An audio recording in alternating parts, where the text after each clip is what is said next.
Sir time అయింది sir. Start చేస్తా.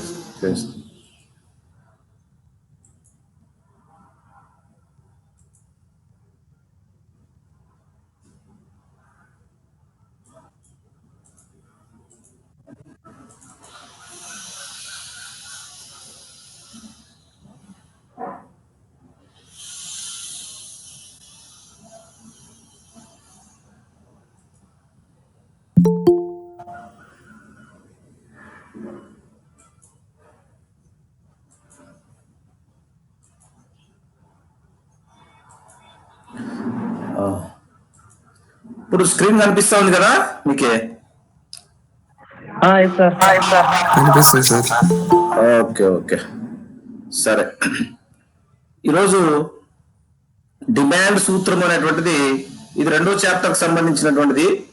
First chapter లో ఇంపార్టెంట్ క్వశ్చన్లు 2 కవర్ చేసేసినాం. ఏది? సూక్ష్మ అర్థశాస్త్రం, దాని యొక్క పరిధి, ప్రాముఖ్యత, అట్లాగే కొరత నిర్వచనం, దాన్ని ఎంపిక సమస్య అని కూడా అంటారు. కొరత నిర్వచనం అంటే లయనల్ రాబిన్స్ ఇచ్చినటువంటి కొరత నిర్వచనం, దానిపై ఉన్నటువంటి మనము డిస్కస్ చేయడం జరిగింది. ఇప్పుడు ఇది సెకండ్ చాప్టర్, అంటే ఆ రెండు క్వశ్చన్లు తప్పనిసరిగా నేర్చుకోవాలి ఫస్ట్ చాప్టర్ సంబంధించి. ఇది 2వ చాప్టర్ సంబంధించింది. సో ఈ 2వ చాప్టర్ లో 10 మార్క్స్ ఇంపార్టెంట్ అయినటువంటి క్వశ్చన్ ఇది. కాబట్టి డిమాండ్ సూత్రము, డిమాండ్ సిద్ధాంతము, డిమాండ్ సూత్రము అని చెప్పేసి అంటాం. అంటే ఇది అర్థశాస్త్రంలో విశేషమైనటువంటి ప్రాముఖ్యత ఉన్నటువంటి భావన. సో డిమాండ్ సూత్రం అనేటువంటిది తెలియకుండా అర్థశాస్త్రాన్ని అధ్యయనం చేయడం అనేటువంటిది దాదాపు అసాధ్యమైనటువంటి పరిస్థితి చెప్పుకోవచ్చు. ఇక్కడ డిమాండ్ అంటే మనకి ఇక్కడ నిర్ణీత కాలంలో నిర్ణీత ధర వద్ద కొనుగోలుకు సిద్ధంగా ఉన్న వస్తు పరిమాణాన్ని ఏమంటాము? డిమాండ్ అని చెప్పేసి అంటాము. నిర్ణీత కాలంలో నిర్ణీత ధర వద్ద కొనుగోలుకు సిద్ధంగా ఉన్నటువంటి వస్తు పరిమాణాన్ని డిమాండ్ అంటాం. నిర్ణీత కాలం అంటే సపోజ్ ఈ రోజు కొనుగోలుకు సిద్ధంగా, సపోజ్ 10 రూపాయల రేటు వద్ద నిర్ణీత ధర వద్ద అంటే 10 రూపాయల రేటు వద్ద ఎంత కొనుగోలుకు సిద్ధంగా ఉంది అంటే ఎంతమంది కొనుగోలు చేస్తున్నారు అనేటువంటిదే మనం డిమాండ్ సూత్రం ద్వారా డిమాండ్ అని చెప్పేసి అంటాం. సో 20 కేజీలకు డిమాండ్ ఉందనుకో, అది డిమాండ్ అని చెప్పేసి అంటాం. అంటే ఈ రోజు 10 రూపాయల రేటు వద్ద 20 కేజీలకు మాత్రమే డిమాండ్ ఉంది, అది డిమాండ్ అంటాం. అంతేగాని కొనుగోలు చేయకోకుండా, అంటే మన దగ్గర ఆ రేటు వద్ద ఆ వస్తువు అవసరమై ఉంటుంది, కానీ ఆ రేటు వద్ద కొనడానికి ఇష్టం లేకపోతే అది డిమాండ్ కింద రాదు. అది వాడు 20 కేజీలు కొనాలనుకుంటాడు, కానీ 10 రూపాయల రేటు వద్ద కాదు, 5 రూపాయలు 20 కేజీలు కొనాలనుకుంటాడు, కానీ అదంతా కూడా డిమాండ్ కిందకి రాదు. కాబట్టి డిమాండ్ అనేటువంటిది వస్తువును కొనాలనే ఆసక్తి ఉండాలా, కొనే శక్తి ఉండాలా. అంటే ఒక వస్తువు యొక్క డిమాండ్ అనేటువంటిది ఎట్లా ఏర్పడుతుందంటే ఇక్కడ వస్తువును కొనాలనే ఆసక్తి ఉండాల, కొనే శక్తి ఉండాల. ఉదాహరణకి మనం హెలికాప్టర్ కొనుక్కోవాలని చెప్పేసి అనుకున్నాం అనుకో, కోరిక. ఈ కోరిక మనంతా కూడా కోరినంత మాత్రాన హెలికాప్టర్ డిమాండ్ పెరుగుతుందా? పెరగదు. అట్లాగే మనకు సైకిల్ కొనే శక్తి ఉంది, కానీ ఆసక్తి లేదు, అంటే సైకిల్ దొక్కాలనేటువంటి ఆసక్తి లేదు. కాబట్టి సైకిల్కి డిమాండ్ ఏర్పడుతుందా? ఏర్పడు. కాబట్టి వస్తువును కొనాలనే ఆసక్తి ఉండాలా, కొనే శక్తి ఉండాలా. మనం కొనుగోలు చేసేటువంటి శక్తి ఉండాలా, కొనాలనే ఆసక్తి ఉండాలా. అప్పుడు మాత్రమే ఒక వస్తువుకి డిమాండ్ అనేటువంటిది ఏర్పడుతుంది. ఈ డిమాండ్ అనేటువంటిది అనేక అంశాల మీద ఆధారపడి ఉంటుంది. ఏమి అంశాలు? ఒక వస్తువు యొక్క డిమాండ్ అనేటువంటిది ఎంత కొనుగోలు జరుగుతుంది అనేటువంటిది, ఎంత డిమాండ్ అనేటువంటిది తెలుసుకోవాలంటే దాన్ని అనేక అంశాలను ప్రభావితం చేస్తుంది. ఒకటి వస్తువు యొక్క ధర. వస్తువు యొక్క ధర మారితే డిమాండ్ మారిపోతుంది. అంటే వస్తువు యొక్క ధర మీద ఆధారపడి ఉంటుంది డిమాండ్. ఒక వస్తువు ఎంత కొనుగోలు చేయబడాలి అనేటువంటిది ఆ వస్తువు యొక్క ధర మీద, ఆ వస్తువు కొనేటటువంటి వినియోగదారుల మీద, వినియోగదారుల ఆదాయం మీద, అట్లాగే ఆ వస్తువుకు ఉన్నటువంటి ప్రత్యామ్నాయ పూరక వస్తు ధరల్లో మార్పులు, వినియోగదారుని అభిరుచులు, అలవాట్లు, ఇవి ప్రధానమైనటువంటి అంశాలు. వీటిని ఒక వస్తువు యొక్క డిమాండ్ పరిమాణాన్ని నిర్ణయించేటటువంటి అంశాల్లో ప్రధానమైనటువంటివి ఈ యొక్క డిమాండ్ నిర్ణయించేటువంటి అంశాలు. వీటిలో మనం చెప్పుకోవచ్చు దీన్నే అంటే ఒక వస్తువు యొక్క డిమాండ్ పరిమాణాన్ని, ఆ వస్తువు యొక్క డిమాండ్ పరిమాణాన్ని నిర్ణయించేటువంటి ఇతర అంశాలకు మధ్య గల ప్రమేయ సంబంధాన్ని డిమాండ్ ఫలము అని చెప్పేసి చెప్పుకున్నాం. అంటే ఇక్కడ చూద్దాం. ఇక్కడ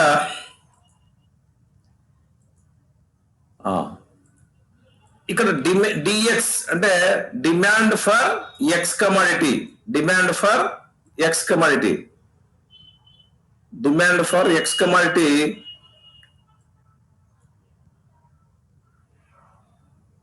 is equal to function of ఇక్కడ price of X, price of X, price of X, అట్లాగే పిఎస్సి, పిఎస్సి అంటే price of substitution and complementary goods, price of అంటే price of substitutes and complementary goods. తర్వాత ఇన్కమ్, ఏది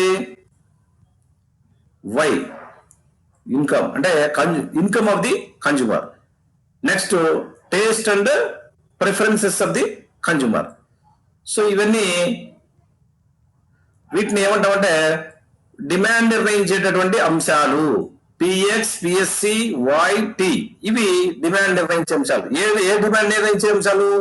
X వస్తువు అంటే demand for X commodity అంటే X వస్తువు యొక్క డిమాండ్ పరిమాణం అనేటువంటిది దేని మీద ఆధారపడి ఉంటుంది? ఎక్స్ వస్తువు యొక్క ధర మీద, ఎక్స్ వస్తువుకు ఉన్నటువంటి ప్రత్యామ్నాయ మరియు పూరక వస్తువుల యొక్క ధరల మీద, ఆ ఎక్స్ వస్తువును కొనాలనుకునేటువంటి వినియోగదారుల యొక్క ఆదాయం మీద, తర్వాత ఆ వినియోగదారుల యొక్క అభిరుచుల అలవాట్ల మీద ఆధారపడి ఉంటుంది. అంటే డిమాండ్ ఫర్ ఎక్స్ కమాడిటీ అంటే ఎక్స్ వస్తువు యొక్క డిమాండ్ పరిమాణం 10 కేజీల కొనుగోలు చేస్తారా, 100 కేజీలు కొనుగోలు చేస్తారా అనేటువంటిది దేని మీద ఆధారపడి ఉంటుంది? ఈ అన్ని అంశాల మీద ఆధారపడి ఉంటుంది. కాబట్టి వీటిని స్వతంత్ర చలాంకాలు అంటారు, దీన్నేమో ఆధార చలాంకము అంటారు. అంటే వీటికి అంటే ఈ యొక్క స్వతంత్ర చలాంకాలకు మరియు ఆధార చలాంకాలకు మధ్య ఉన్నటువంటి ప్రమేయ సంబంధాన్ని డిమాండ్ ఫలము అని చెప్పేసి అంటాం. ఇప్పుడు మనము డిమాండ్ సూత్రం అనేటువంటిది దేని చెప్తుంది? ఇక్కడ మిగతా పరిస్థితులన్నీ అంటే ఇతర పరిస్థితులలో మార్పు లేకుండా, ఇతర పరిస్థితులు అంటే ఏమి?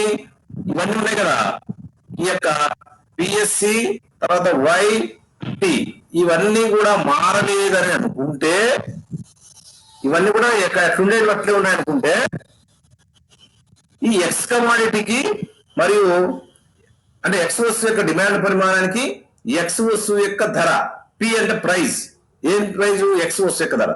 అంటే ఈ రెండింటికి మధ్య ఉన్నటువంటి ప్రమేయ సంబంధాన్నే ధర డిమాండ్ ఫలము అని చెప్పేసి అంటాం. ఈ రెండింటికి మధ్య ఉన్నటువంటి సంబంధాన్ని మనం డిమాండ్ సూత్రంగా చెప్పుకోవచ్చు. అంటే ఇక్కడ ఇతర పరిస్థితులు మారకుండా స్థిరంగా ఉన్నప్పుడు, అంటే వినియోగదారుని యొక్క అభిరుచుల అలవాట్లు కానీ, వినియోగదారుని యొక్క ఆదాయం కానీ, ఆ వస్తువుకు ఉన్నటువంటి ప్రత్యామ్నాయ పూరక వస్తువు యొక్క ధరలు కానీ ఇవి మార్పు లేనంత వరకు ఏం చేస్తుంది? ఒక వస్తువు యొక్క ధర తగ్గితే, అంటే దీని యొక్క ధర తగ్గితే డిమాండ్ ఏమైపోతుంది? పెరుగుతుంది. డిమాండ్ దీని యొక్క ధర తగ్గితే దీని డిమాండ్ పెరుగుతుంది. అట్లాగే ధర పెరిగితే ఇది తగ్గుతుంది. అంటే ఫస్ట్ ఏమో ధర తగ్గితే, అంటే ఇప్పుడు సపోజ్ ఇది ధర తగ్గింది అనుకో, ఈ ధర తగ్గింది,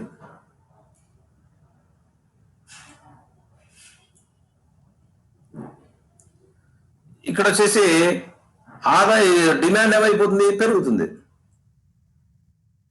డిమాండ్ సపోజ్ వస్తువు యొక్క ధర పెరిగింది అనుకో, ఇట్లా వస్తువు యొక్క ధర పెరిగితే డిమాండ్ ఏమైపోతుంది? తగ్గుతుంది. మీరు జనరల్ గా ఆలోచన చేయండి. మీరు ఇతర పరిస్థితుల్లో మార్పు లేనప్పుడు ఒక వస్తువు యొక్క ధర తగ్గితే డిమాండ్ పెరుగుతుంది, ధర పెరిగితే డిమాండ్ తగ్గుతుంది. ఇదే డిమాండ్ సిద్ధాంతము, దీన్నే డిమాండ్ సూత్రము అని చెప్పేసి అంటారు. జనరల్ గా మనం ఏమనుకుంటాము, సపోజ్ ఒక టొమాటో ధర 50 రూపాయలు ఉందనుకో, 1 కేజీ కొనుక్కుంటాం. అదే 30 రూపాయలు తగ్గితే 2 కేజీలు కొనేటువంటి అవకాశము ఉంటుంది. ఎక్కువ కొంటామా తక్కువ కొంటామా? ఖచ్చితంగా ఎక్కువ పరిమాణంలోనే కొంటాం. అంటే ధర తగ్గితే ఎక్కువ పరిమాణం కొంటాం. ఇక్కడ ధర పెరిగితే 50 రూపాయల నుంచి 100 రూపాయలు పెరిగింది అనుకో, అలాంటప్పుడు కిలో కొనే వాళ్ళం ఏం చేస్తాము? అలా అరకిలో కొనేటువంటి పరిస్థితికి వస్తాం. ఎందుకు? ధర పెరిగింది కాబట్టి డిమాండ్ తగ్గుతుంది. అంటే కొనేటువంటి పరిమాణం, వస్తు పరిమాణం అనేది తగ్గుతుంది. కాబట్టి మీరు అర్థం చేసుకోవాల్సినటువంటి అంశం ఏమంటే, ఇది సూత్రం, డిమాండ్ సూత్రం. ఏమి? ఇతర పరిస్థితులు మారకుండా స్థిరంగా ఉన్నప్పుడు ఒక నిర్ణీత కాలంలో ఒక వస్తువు యొక్క ధర తగ్గితే డిమాండ్ పెరుగుతుంది. ధర పెరిగితే డిమాండ్ తగ్గుతుంది. అంటే ధరకు డిమాండ్కు మధ్య ఎలాంటి సంబంధం ఉంటుంది?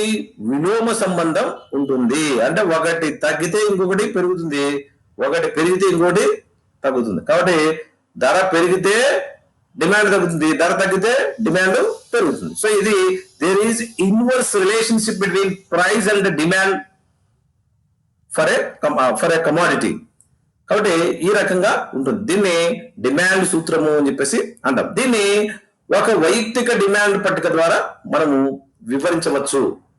అంటే వైయక్తిక డిమాండ్ పట్టిక అంటే నిర్ణీత కాలంలో నిర్ణీత ధర వద్ద ఒక కొనుగోలుదారుడు కొనుగోలు చేసే వస్తు పరిమాణాన్ని ఏమంటామంటే వైయక్తిక డిమాండ్ పట్టిక. ఇది ఒక వ్యక్తి కొనేటటువంటి డిమాండ్ పట్టిక. ఒక వ్యక్తి ఉన్నాడు, ఎక్స్ అనేటువంటి వ్యక్తి, లేకపోతే ఏ అనేటువంటి వ్యక్తి ఉన్నాడు. వాడు ఎంత కొంటాడు? ఇక్కడ వివిధ ధరలు, అంటే వివిధ ధరలు అంటే 60 రూపాయలు ఉన్నప్పుడు ఎంత కొంటాడు, 50 ఉంటే ఎంత కొంటాడు, 40 ఉంటే ఎంత కొంటాడు, 30 ఉంటే ఎంత కొంటాడు. అది దాన్ని చెప్పేటటువంటిదే డిమాండ్ పట్టిక. అంటే వివిధ ధరల వద్ద, అంటే ఈ వివిధ ధరల వద్ద కొనుగోలుకు సిద్ధంగా ఉన్నటువంటి వస్తు పరిమాణాన్ని ఏమంటాము? డిమాండ్ పట్టిక అని చెప్పేసి అంటాము. సో ఈ డిమాండ్ పట్టిక ద్వారా మనము డిమాండ్ సూత్రాన్ని వివరించవచ్చు. ఎట్లంటే వస్తువు యొక్క ధర 60 రూపాయలు ఉన్నప్పుడు, డిమాండ్ పరిమాణం 10 కేజీలుగా ఉంది. సపోజ్ కేజీలు అని అనుకోవచ్చు, లేదా వస్తువుల యొక్క సంఖ్యనే అనుకోవచ్చు. సపోజ్ కేజీలు అని చెప్పేసి అనుకున్నాం అనుకో, ఇది కేజీలలో. ఇక్కడ వస్తువు యొక్క ధర 60 రూపాయలు ఉన్నప్పుడు వస్తువు యొక్క డిమాండ్ పరిమాణం 10 కేజీలు ఉంది. వస్తువు యొక్క ధర 60 రూపాయల నుంచి 50 రూపాయలు తగ్గినప్పుడు వస్తువు యొక్క డిమాండ్ ఏమైంది? 10 కేజీల నుంచి 20 కేజీలకు పెరిగింది. అంటే ఇక్కడ ధర తగ్గేదలకే డిమాండ్ ఏమైంది? పెరిగింది. అట్లాగే 50 రూపాయల నుంచి 40 రూపాయలకు తగ్గినప్పుడు వస్తువు యొక్క ధర 50 రూపాయల నుంచి 40 రూపాయలు తగ్గినప్పుడు వస్తువు యొక్క డిమాండ్ 20 కేజీల నుంచి 30 కేజీలకు పెరిగింది. వస్తువు యొక్క ధర 40 రూపాయల నుంచి 30 రూపాయలు తగ్గితే వస్తువు యొక్క డిమాండ్ 30 నుంచి 40 కేజీలకు పెరిగింది. అంటే మొత్తం మీద ఈ ధర తగ్గే కొద్దీ డిమాండ్ అనేటువంటిది పెరుగుతూ ఉన్నది. వస్తువు యొక్క ధర తగ్గే కొద్దీ డిమాండ్ పెరుగుతుంది. సపోజ్ వస్తువు యొక్క ధర 30 రూపాయల నుంచి 40 రూపాయలు పెరిగితే అప్పుడు డిమాండ్ 40 కేజీల నుంచి 30 కేజీలకు తగ్గుతుంది. అంటే ఇట్లా 30 నుంచి 40, 50, 60కి పెరిగితే ధర పెరిగే కొద్దీ డిమాండ్ ఏమైపోతుంది? తగ్గుకుంటూ పోతుంది. కాబట్టి వస్తువు యొక్క ధరకు డిమాండ్ పరిమాణానికి మధ్య విలోమ సంబంధం ఉన్నట్లుగా అర్థమవుతున్నది. సూత్రం ఏం చెప్తుందంటే, మిగతా పరిస్థితులు మారనంత వరకు, లేదా ఇతర పరిస్థితుల్లో మార్పు లేనంత వరకు ఒక వస్తువు యొక్క ధర తగ్గితే డిమాండ్ పెరుగుతుంది, ధర పెరిగితే డిమాండ్ తగ్గుతుంది. వస్తు ధరకు డిమాండ్ పరిమాణానికి మధ్య విలోమ సంబంధం ఉంటుంది. ఆ సిద్ధాంతం నిజమా కాదా అనేటువంటిదే దానికోసం మనము ఈ యొక్క వైయక్తిక డిమాండ్ పట్టికల ద్వారా మనము ప్రూవ్ చేస్తున్నాం, వివరిస్తున్నాం. కాబట్టి ఈ యొక్క డిమాండ్ పట్టికలో కూడా మనకు ఇదే విషయం అర్థమవుతోంది. అంటే ధర తగ్గే కొద్దీ డిమాండ్ పెరుగుతా ఉంది. పోనీ ధర 30 రూపాయల నుంచి పెరిగే కొద్దీ డిమాండ్ ఏమైపోతుంది, 40 కేజీల నుంచి ఇటువైపు 10 కేజీల వైపు తగ్గుతుంది. అంటే ధర తగ్గుదల డిమాండ్ పెరుగుదలకు కారణమవుతుంది, ధర పెరుగుదల డిమాండ్ తగ్గుదలకు కారణమవుతోంది. కాబట్టి ఈ యొక్క రెండింటి మధ్య ఉన్నటువంటి సంబంధం ఎలా ఉంది, విలోమ సంబంధం ఉంది. మనము ఇదే విషయాన్ని అంటే ఈ పట్టిక ఆధారంగా మనం ఒక రేఖాచిత్రాన్ని గీయవచ్చు. ఆ రేఖాచిత్రం ద్వారా కూడా మనము డిమాండ్ సూత్రాన్ని వివరించవచ్చు. ఇక్కడ చూడండి, ఇక్కడ ఇది ఓవై అక్షము, ఓవై అక్షము. ఇది వచ్చేసి ఎక్స్ అక్షం అంటే ఓఎక్స్ అక్షము. ఇదంతా కూడా మనకి ఓఎక్స్ అక్షము అని చెప్పేసి అంటాం. ఇదంతా ఇది వచ్చేసి ఓవై అక్షం. సో ఎక్స్ అక్షం మీద, ఓఎక్స్ అక్షం మీద పరిమాణం ఏం పరిమాణం, వస్తువు యొక్క డిమాండ్ పరిమాణము, వస్తువు యొక్క డిమాండ్ పరిమాణాన్ని తీసుకున్నాం. ఓవై అక్షం మీద వస్తువు యొక్క ధరను తీసుకున్నాం. తీసుకున్న తర్వాత ఇక్కడ చూడండి, వస్తువు యొక్క ధర 60 రూపాయలు ఉంటే ఇక్కడ 60 రూపాయలు ఉంది కదా. ఈ 60 రూపాయలు అంటే వస్తువు యొక్క డిమాండ్ ఎంత ఉంది, కేవలము 10 కేజీలుగా ఉంది. కేవలము 10 కేజీలుగా ఉంది ఈ యొక్క ఇది. నెక్స్ట్ వస్తువు యొక్క ధర 50 రూపాయల నుంచి 60 రూపాయల నుంచి 50కి తగ్గింది. తగ్గిన తర్వాత ఇక్కడ తగ్గిన తర్వాత డిమాండ్ ఏమైపోతుందంటే ఇక్కడ 10 కేజీలు ఉండేది ఇంతకు మునుపు. ఇప్పుడు ఏమైంది, 50 రూపాయలు అంటే 50 రూపాయల రేటు వద్ద ఎంత పెరిగింది, 20 కేజీలకు పెరిగింది. 20 కేజీలకు పెరిగింది. ధర 60 రూపాయల నుంచి 50 రూపాయలు తగ్గినప్పుడు డిమాండ్ 10 కేజీల నుంచి 20 కేజీలకు పెరిగింది. అట్లాగే వస్తువు యొక్క ధర 40 రూపాయలకు తగ్గినప్పుడు, 50 నుంచి 40కి తగ్గినప్పుడు డిమాండ్ 20 కేజీల నుంచి 30 కేజీలకు పెరిగింది. అట్లాగే 40 రూపాయల నుంచి ధర 30 రూపాయలు తగ్గినప్పుడు వస్తువు యొక్క డిమాండ్ 30 నుంచి 40కి పెరిగింది. అంటే ఇప్పుడు ఇవన్నీ కూడా ధర తగ్గే కొద్దీ డిమాండ్ పెరుగుతూ ఉన్నది. అందుకే డిమాండ్ రేఖ ఎడమ నుండి కుడికి క్రిందికి వాలి ఉంది. అంటే ఈ వివిధ పరిమాణాలను అంటే వస్తువు యొక్క ధర అంటే వివిధ ధరల వద్ద వివిధ కొనుగోలు పరిమాణాలు అంటే డిమాండ్ పరిమాణాలు ఉన్నాయి. వాటిని ఈ యొక్క బిందువులు సూచిస్తున్నాయి. PQRS ఈ బిందువులు అంటే వివిధ ధరల వద్ద కొనుగోలు చేసే వస్తు పరిమాణాలను తెలిపే బిందువులు. సో ఇవన్నీ కూడా PQRS అనేటువంటివి మనకి ఉన్నాయి. ఇవి వాటి యొక్క ధర, ఆ ధర వద్ద ఉన్నటువంటి డిమాండ్ను సూచిస్తున్నాయి. కాబట్టి వస్తువు యొక్క ధర తగ్గే కొద్దీ డిమాండ్ పెరుగుతా ఉంది. పోనీ వస్తువు యొక్క ధర 30 రూపాయల నుంచి చూద్దాం. 30 రూపాయల నుంచి 60 రూపాయలకు పెరిగే కొద్దీ వస్తువు యొక్క ధర పెరిగే కొద్దీ ఇది పెరుగుతుందని భావిస్తే 30 రూపాయల నుంచి 40, 40, 50, 60కి అట్లా పెరుగుకుంటూ పోతే డిమాండ్ ఏమైపోతుంది, 40 కేజీల నుంచి 30 కేజీలకు, 20 కేజీలకు, 10 కేజీలకు తగ్గుతుంది. కాబట్టి ఇక్కడ కూడా అంటే పట్టికలో ఏం చెప్పినామో రేఖాచిత్రంలో కూడా అదే ఉంది. కాబట్టి వస్తువు యొక్క ధరకు వస్తువు యొక్క డిమాండ్ పరిమాణానికి మధ్య విలోమ సంబంధం ఉన్నట్లుగా మనము చెప్పుకోవచ్చు. ఇది మీకు సంబంధం లేనిది, దీన్ని మర్చిపోండి. సో ఇది ఈ పట్టిక చూసినా రేఖాచిత్రాన్ని చూసినా మనకి ఏమర్థమవుతుంది, వస్తువు యొక్క ధర తగ్గితే డిమాండ్, వస్తువు యొక్క ధర తగ్గితే డిమాండ్ పెరుగుతుంది, వస్తువు యొక్క ధర పెరిగితే డిమాండ్ తగ్గుతుంది. అది పట్టిక మరియు రేఖాచిత్రాలు రెండు కూడా అదే విషయాన్ని ప్రూవ్ చేస్తున్నాయి. ఇక ఈ సిద్ధాంతం ప్రకారం ఈ సిద్ధాంతానికి కొన్ని మినహాయింపులు అనేటువంటివి ఉన్నాయి. ఏంటి ఆ మినహాయింపులు అనేటువంటివి చూస్తే ఇక్కడ మినహాయింపులు అంటే ఈ సిద్ధాంతం ప్రకారం ఈ సిద్ధాంతం ఏం చెప్తుందంటే వస్తువు యొక్క ధర తగ్గితే డిమాండ్ పెరుగుతుంది, వస్తువు యొక్క ధర పెరిగితే డిమాండ్ తగ్గుతుంది అని చెప్తుంది. కానీ ఈ ఈ విషయాలలో అంటే క్రింది విషయాలలో మనకు అలా జరగదు.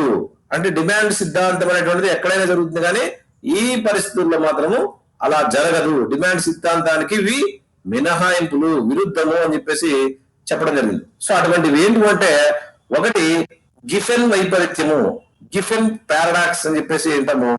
ఎందుకంటే ఇక్కడ పేద కార్మికులు అక్కడ అప్పుడున్నప్పుడు ఇంగ్లాండ్ లో ఈ యొక్క సర్ రాబర్ట్ గిఫెన్ అనేటువంటి ఆర్థికవేత్త వాళ్ళు పరిశీలన చేసినాడు. 19వ శతాబ్దం మధ్య భాగంలో దీన్ని పరిశీలన చేసినాడు. ఎట్లా పేద కార్మికులు రొట్టె ధర పెరిగితే, అంటే బ్రెడ్ వల్ల బ్రెడ్ రొట్టె అని చెప్పేసి అనుకుంటారు కదా, ఆ బ్రెడ్ వాళ్ళ ప్రధానమైనటువంటి నిత్యావసరమైనటువంటి ఆహారము అదే ఏదంటే రొట్టె. మనం కూడా అన్నం తిన్నట్లుగా వాళ్ళు రొట్టె తిని బతుకుతారు. కాబట్టి ఆ రొట్టె ప్రధానమైనటువంటి ఆహారం వచ్చేసి రొట్టె. మాంసము అనేటువంటిది సెకండరీ. దీన్ని మాంసం అనేటువంటిది తినడం నెక్స్ట్. ఇది రొట్టె దొరికిన తర్వాత మిగిలితే ఆదాయం మాంసంపై ఖర్చు పెడతారు.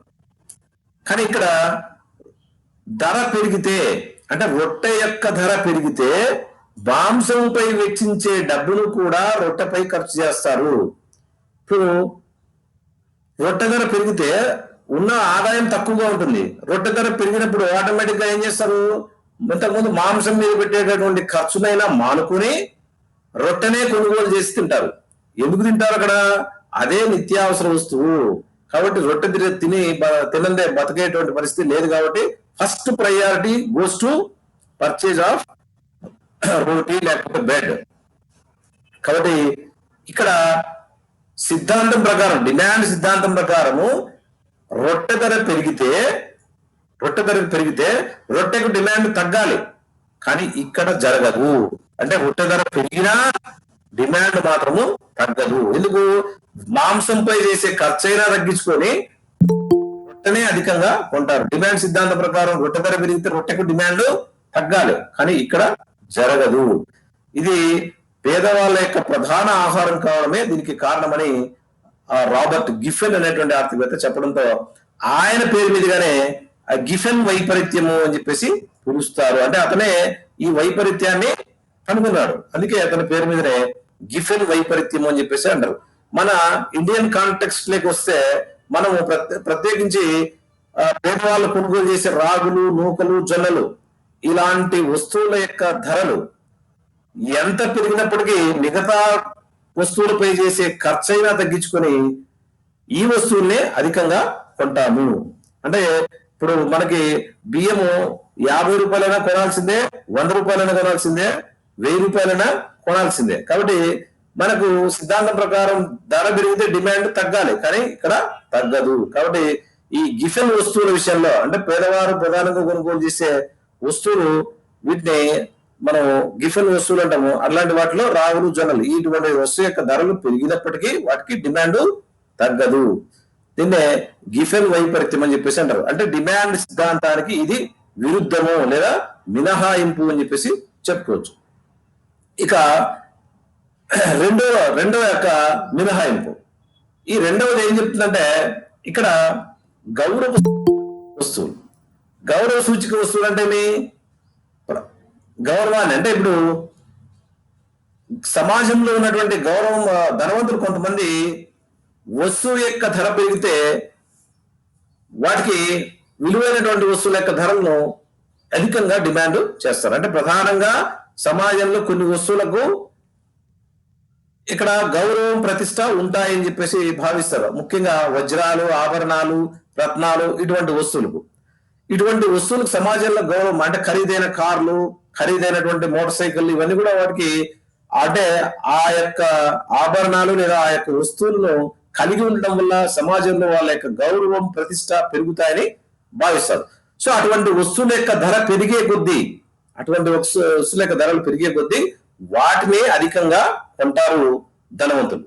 అంటే ఇప్పుడు ఎందుకంటే ఈ గౌరవ సూచకంగా ఉన్నటువంటి వస్తువులు, ఈ గౌరవ సూచకంగా ఉన్నటువంటి ఈ యొక్క బంగారు, వజ్రాలు, ఆభరణాలు, రత్నాలు ఇలాంటి వస్తువుల యొక్క ధర పెరిగితే డిమాండ్ కూడా పెరుగుతుంది. అంటే ఎక్కువ మొత్తంలో వాళ్ళు కొనుగోలు చేస్తారు. అంటే పేదవాళ్ళు కొనకపోయినప్పటికీ కూడా ధనవంతులు అధికంగా కొనుగోలు చేస్తారు. అధికంగా ఎందుకు కొనుక్కుంటారు? సిద్ధాంతం ప్రకారం, డిమాండ్ సిద్ధాంతం ప్రకారం ధర పెరిగితే డిమాండ్ తగ్గాలి, కానీ ఈ వస్తువులకు తగ్గదు. అంటే వీటి యొక్క ధర పెరిగే కొద్దీ వాటిని కలిగి ఉండడం సమాజంలో గౌరవం, ప్రతిష్ట పెరుగుతాయని వాళ్ళు భావిస్తారు. అందుకే ధర పెరిగే కొద్దీ వాటిని డిమాండ్ చేస్తారు. సపోజ్ వీటి యొక్క ధర తగ్గితే గౌరవం, ప్రతిష్ట తగ్గిపోతాయని చెప్పేసి భావిస్తారు. ఇప్పుడు బంగారం ధర 50,000 ఉంది ఒక తులానికి. 50,000 నుంచి 5,000 పడిపోయింది అనుకో. 5,000 పడిపోయినప్పుడు ధనవంతులు వాటిని కొంటారా? ఏ ఊపడతారు, అందరూ కూడా చీప్ రేట్ అని చెప్పేసి వాళ్ళు కొనడం మానేస్తారు. అంటే సిద్ధాంతం ప్రకారము గతంలో కొనేటటువంటి ధనవంతులు అధికంగా కొనాలా, అంతకు ముందు కొననటువంటి పేదవాళ్ళు కూడా కొనాల. కానీ ఈ సిద్ధాంతం ప్రకారం ధనవంతులు దాన్ని కొనడం మానేస్తారు. అంటే ఇంతకు ముందు కొనేవాళ్ళు కూడా ఇప్పుడు కొనడం మానేస్తారు. ఎక్కువగా కొనకపోగా వాళ్ళు కొనడమే మానేస్తారు. కాబట్టి ఈ సిద్ధాంతం అనేటువంటిది ఈ గౌరవ సూచిక వస్తువుల విషయంలో కూడా పనిచేయదు. సిద్ధాంతం ధర పెరిగితే డిమాండ్ తగ్గల, ఆ పరిస్థితి ఇక్కడ ఉండదు. అంటే ఈ గౌరవ సూచిక వస్తువుల విషయంలో ధర పెరిగినప్పటికీ ధనవంతులు అధికంగా కొంటారు, ధర తగ్గితే ఎక్కువ కొనాలి కానీ కొనడం మానేస్తారు. కాబట్టి ఈ రకమైనటువంటి పరిస్థితి ఉంటుంది ఈ యొక్క గౌరవ సూచిక వస్తువుల విషయంలో. ఇది కూడా డిమాండ్ సిద్ధాంతానికి విరుద్ధం. ఈ విషయాన్ని వెబ్లన్ అనేటువంటి అమెరికన్ ఆర్థికవేత్త దీన్ని తెలియజేసిన, అందుకే వీటిని వెబ్లన్ వస్తువులు అని చెప్పేసి అంటారు. వెబ్లన్ అనే వస్తువులు అని చెప్పేసి అంటారు. కాబట్టి ఈ గౌరవ సూచిక వస్తువులు కూడా ఈ యొక్క డిమాండ్ సిద్ధాంతానికి విరుద్ధము అని చెప్పేసి చెప్పుకోవచ్చు. ఇక మూడవది సట్టా వ్యాపారము లేదా అంచనా వ్యాపారము లేదా స్పెక్యులేషన్ బిజినెస్ అని చెప్పేసి అంటాం. బిజినెస్, అంచనా వ్యాపారం. ఇక్కడ భవిష్యత్తులో ధరలు పెరుగుతాయని భావిస్తే వర్తమానంలో ధరలు పెరుగుతూ ఉన్నప్పటికీ వాటిని అధికంగా కొట్టాం. ఇప్పుడు సపోజ్ వాళ్ళు ఎర్రగడ్డలు పెరుగుతాయని, ఎర్రగడ్డలు రేపు నెలలో ఇప్పుడు 20 రూపాయలు ఉన్నాయి కిలో, రేపు నెలలో 40 రూపాయలు అవుతాయంట అని చెప్పేసి అన్నప్పుడు వాటిని ఈ రోజు రేపు 25 రూపాయలు 30 రూపాయలు అట్లా పెరుగుతా ఉన్నప్పటికీ కూడా ఎక్కువ డిమాండ్ చేస్తారు. అంటే భవిష్యత్తులో ధరలు పెరుగుతాయని భావించినప్పుడు వర్తమానంలో ధర పెరుగుతూ ఉన్నప్పటికీ డిమాండ్ పెరుగుతుంది. అంటే రేటు పెరిగినప్పుడు తగ్గాల, కానీ తగ్గదు. ఎందుకంటే భవిష్యత్తులో పెరుగుతాయంటని చెప్పేసి విపరీతంగా కొనడము జరుగుతుంది. కాబట్టి అట్లాగే భవిష్యత్తులో ధరలు తగ్గుతాయని భావించినప్పుడు, భవిష్యత్తులో ఈ యొక్క మనకు యొక్క టమాటా ధర భవిష్యత్తులో రూపాయికి వస్తాయంట అని చెప్పేసి అంటే ఇప్పుడు ఏం చేస్తాం, మనం పోస్ట్ పోన్ చేసుకుంటాం. ఎందుకుంటాం, రేపు నెలలో కొనుక్కుంటే రూపాయికి వస్తాయి కిలో అని చెప్పేసి ఇప్పుడు తక్కువ తీసుకుంటారు. చక్కెర కానీ బెల్లం కానీ ఇవన్నీ రేట్లు తగ్గిపోతాయంటే ప్రస్తుతానికి కేజీ కొనేవాడు కూడా అర్ధ కేజీ కొనేసి సార్లే నెక్స్ట్ తగ్గినాక తీసుకున్నాం అనేటువంటి ఉద్దేశంతో వాయిదా వేసుకుంటాడు. కాబట్టి భవిష్యత్తులో ధరలు పెరుగుతాయని భావిస్తే వర్తమానంలో ఇప్పుడు ప్రజెంట్ ధరలు డిమాండ్ ను అధికంగా చేస్తారు. అట్లా కాకుండా భవిష్యత్తులో ధరలు తగ్గుతాయని భావిస్తే వర్తమానంలో ధరలు తగ్గుతా ఉన్నప్పటికీ కూడా, ఇప్పుడు ధరలు తగ్గేటప్పుడు డిమాండ్ కూడా పెరగల, కానీ ధరలు తగ్గినప్పటికీ డిమాండ్ కూడా తగ్గిపోతుంది. ఎందుకంటే వద్దులే అని చెప్పేసి వాయిదా వేసుకుంటారు. అంటే రేటు పూర్తిగా తగ్గినాక చూద్దాంలే అని చెప్పేసి వాయిదా వేసుకుంటారు. కాబట్టి ఈ రకంగా డిమాండ్ అనేటువంటి తగ్గుతుంది. అట్లాగే ఇంకొక ఉదాహరణగా చెప్పుకోవచ్చు, స్టాక్ ఎక్స్చేంజ్ మార్కెట్లలో షేర్ ధరలు పెరుగుతాయని భావిస్తే షేర్లు భవిష్యత్తులో ఇప్పుడు పెట్టి ఒక షేర్ కొనుక్కుంటే భవిష్యత్తులో 100 రూపాయలు అవుతాయంట అని చెప్పేసి అనుకుంటే ప్రజెంట్ 60 రూపాయల నుంచి 70 రూపాయలు 75 రూపాయలు 80 రూపాయలు అట్లా షేర్ పెరుగుతా అంటే కూడా రేటు ఆ షేర్లనే ఎక్కువగా డిమాండ్ చేస్తారు.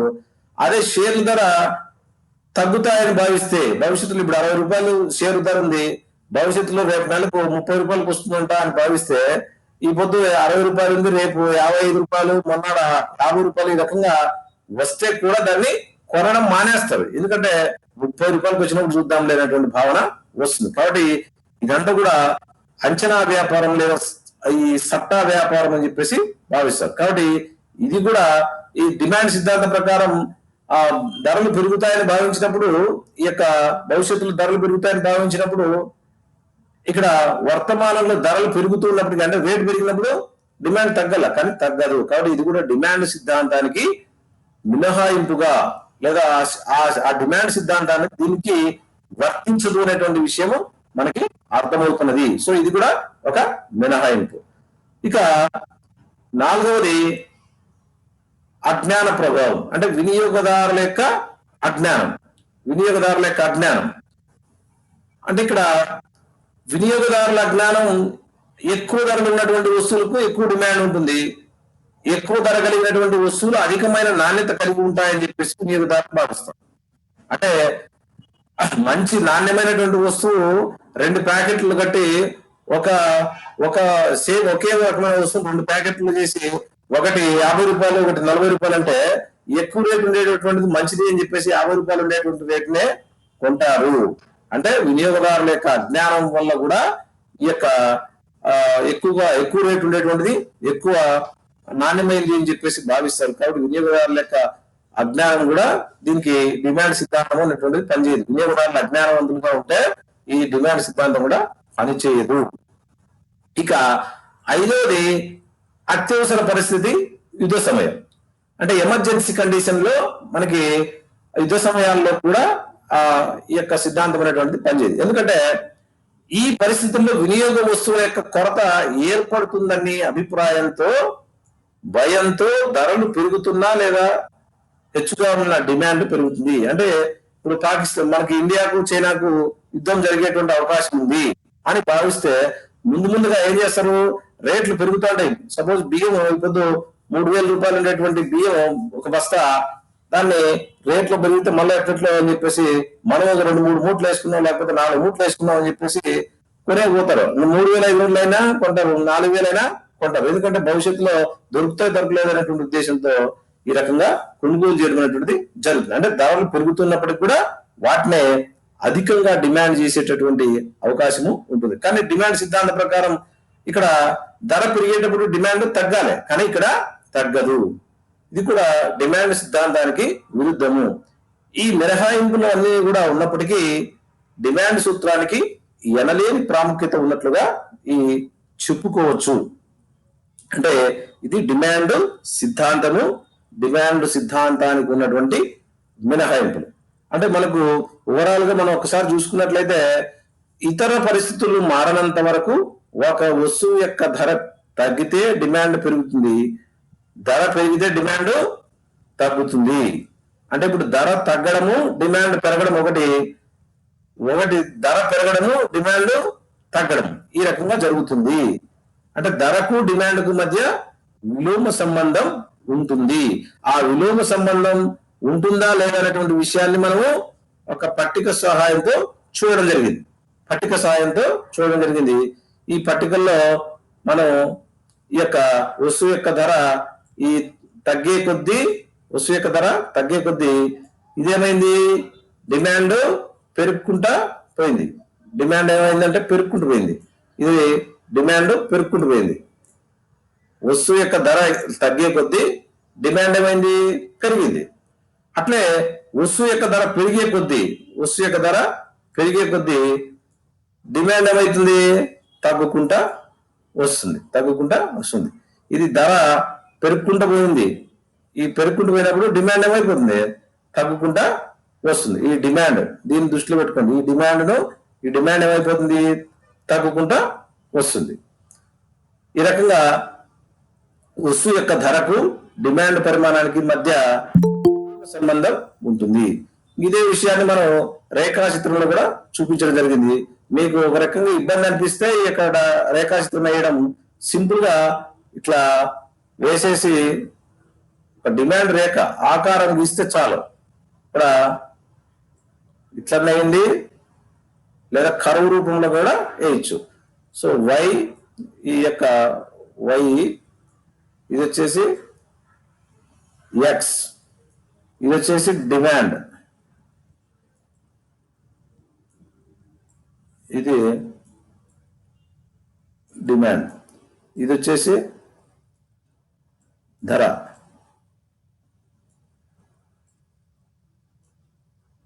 సో దీన్ని ఈ రకంగా అంటే డిమాండ్ రేఖ, ఎడమ నుండి కుడికి క్రిందికి వాలి ఉంది అని చెప్పేసి వేసుకున్నా చాలు. ఇవన్నీ మీకు ఈ అంకెలు అనేటువంటివి వేయడం మీకు ఇబ్బంది అనిపిస్తే జస్ట్ ఈ రకంగా చేసినా కూడా చాలు. అంటే డిమాండ్ రేఖ ఎడమ నుండి కుడికి క్రిందికి వాలి ఉంటుంది అంటే డిమాండ్ రేఖ ఆకారము ఈ విధంగా ఉంటుంది అనమాట.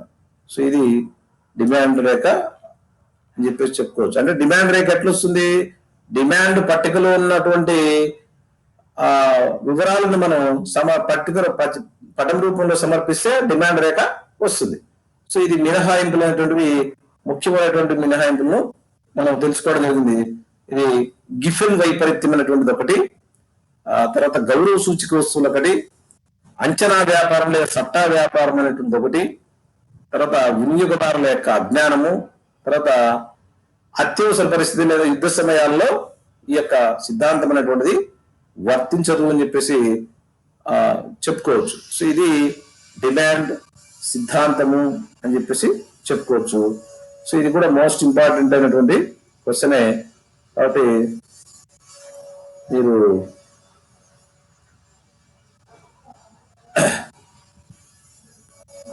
సరే, ఇక ఏమన్నా డౌట్స్ ఉంటే ఈ యొక్క కాన్సెప్ట్ మీద మీరు అడగచ్చు.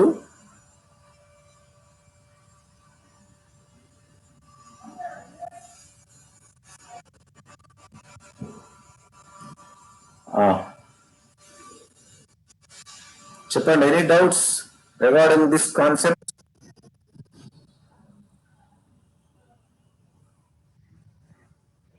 ఈ క్లాస్ ఆల్రెడీ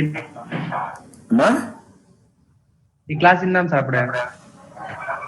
అదే రివిజన్ ఇది మీ దగ్గర ఆల్రెడీ నోట్స్ మీకు ఆల్రెడీ చెప్పిన ఆ నోట్స్ రాని ప్రిపేర్ అయ్యంటే నో ప్రాబ్లం. సో అండి లేదనుకుంటే వినడం వాళ్ళు చాలా మంది ఉంటారనే ఉద్దేశంతో మళ్ళీ ఒకసారి ఎగ్జామినేషన్స్ దగ్గరికి వస్తున్నాయి కాబట్టి మీకు మళ్ళీ ఒకసారి రివిజన్ చెప్తున్నా. ఇంపార్టెంట్ అయినటువంటి క్వశ్చన్లు మాత్రమే ఈ రివిజన్ చేస్తాం కాబట్టి అందరూ ఫాలో అవ్వాలనేటువంటిది ఆలోచన. ఇంకా ఎనీ డౌట్?